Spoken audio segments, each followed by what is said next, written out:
One of the harder engineering tasks on my Hayabusa swap Citicar is going to be the rear drivetrain. I'm keeping it simple and something that I've already done in the past before. We have this bearing carrier, and then we have these flanges which hold the sprockets and axles together. These get pressed on and welded together and then bolted onto a spline shaft. Now I wanted episode 10 of this build to be very special and for it to be driving, but I've had so many delays with parts and the holidays are here and life just kind of hits unexpectedly. So I'm just going to bring you guys a regular episode with some bonus footage at the end. Alright, so I'm making the chain-driven spool here, and you know, there's 100 ways to go about this, right? We've got this central pivot point right here, and this is going to go somewhere here in the back, and we'll have some turnbuckles to adjust the chain tension. I could also weld everything solid and run a manual chain tensioner, but that would introduce a lot of heat into the system. Will it hold up to 300 horsepower? I don't know. Alright, so I bent out these two bars. The final test, what I'm going to do is actually jack up the whole car by the sprocket. And if the sprocket can do that without flexing, then we know we've built a solid system.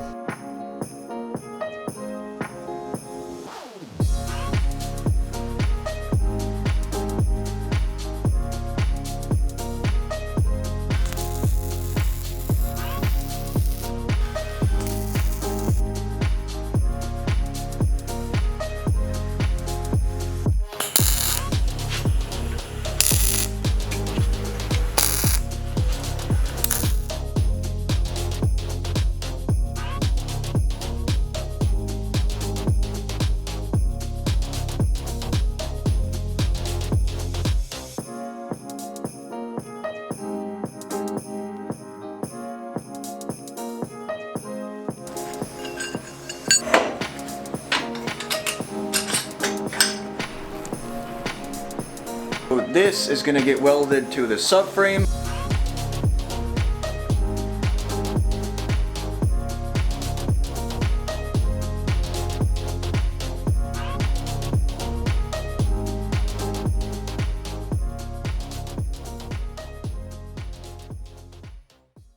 Wow guys, that is freaking perfect. You know, yes, there will be twisting forces no matter what. That's where you can use turnbuckles to keep constant tension.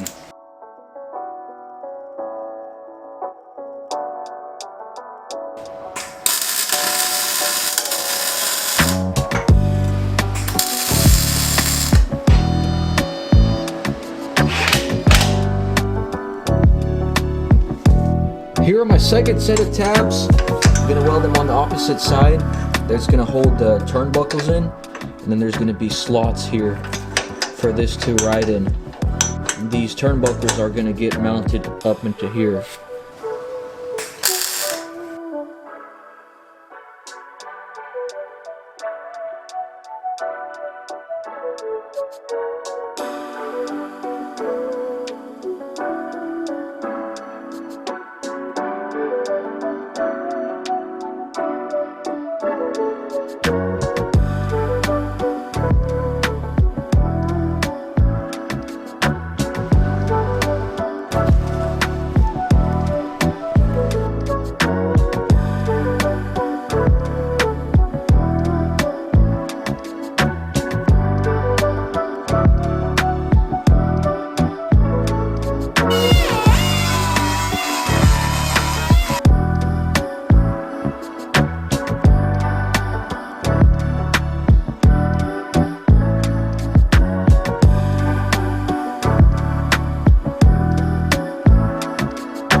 Check that out guys, I got my axles mounted. Now this side does require a spacer, either a spacer or I could extend an axle 1 inch, and that's because this shaft is designed for smaller engines. So I think for now I'm gonna leave it like that.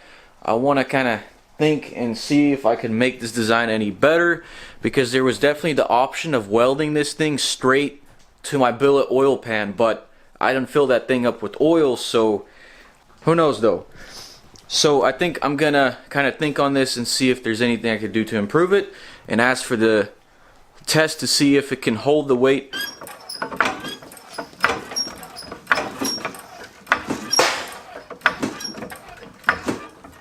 Okay guys, yeah, I'd say that is pretty strong. So I bought these springs right here because if you haven't noticed, the rear shocks are way too soft. Yeah, I don't want to jump on it too much. So I'm gonna put these in and see if it makes any difference.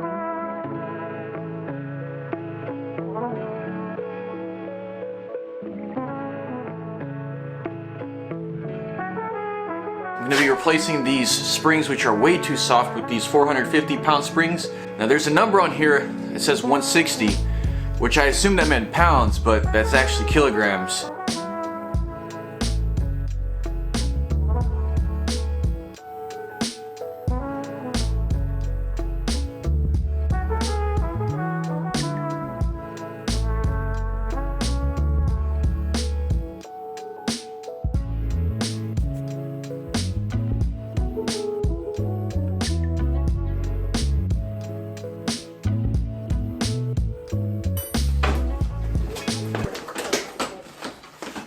That is already a lot better. I'm gonna start working on the cooling system and mounting the radiator.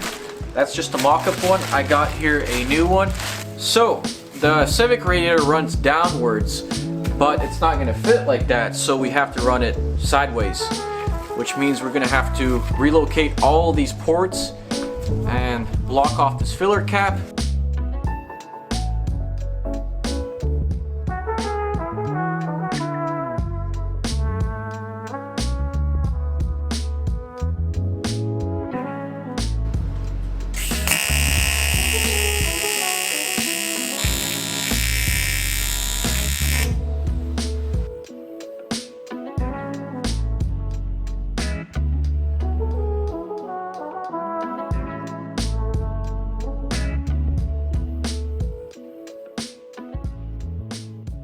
Alright, so here's a little baby Bosch water pump. I think I'm going to mount it somewhere over there.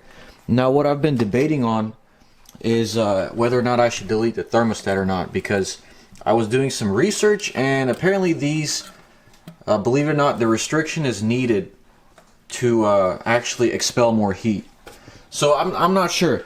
See, the way the electric water pump works is I could set it to turn on like 5 minutes after the engine starts, so there's really no need for a thermostat. Although, I don't know. What do you guys think?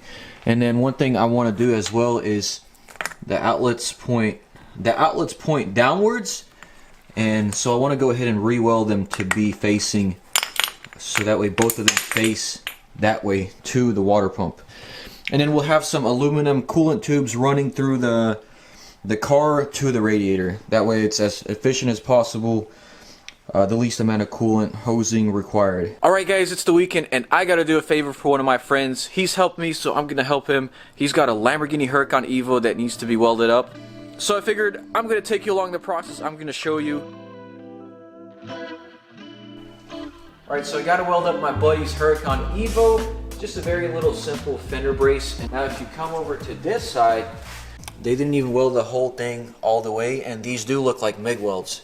I was a little bit surprised to see how thin the aluminum is. Was expecting it to be like 1/8 wall, but it's 0.65 wall. Friend's got everything prepped for me, so yeah, it should be pretty simple.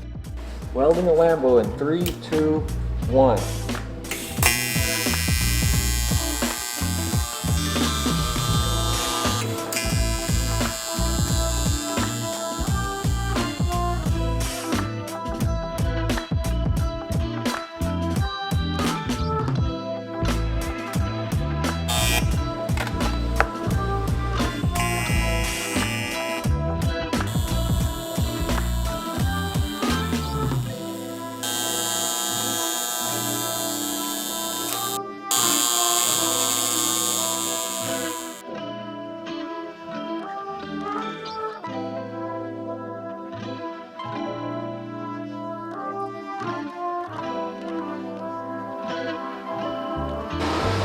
Got this side done.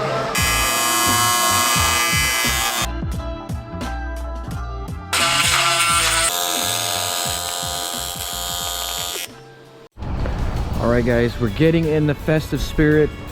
We got a Christmas tree here I am picking up. Alright, let's mock it up here. It might be a little bit too big.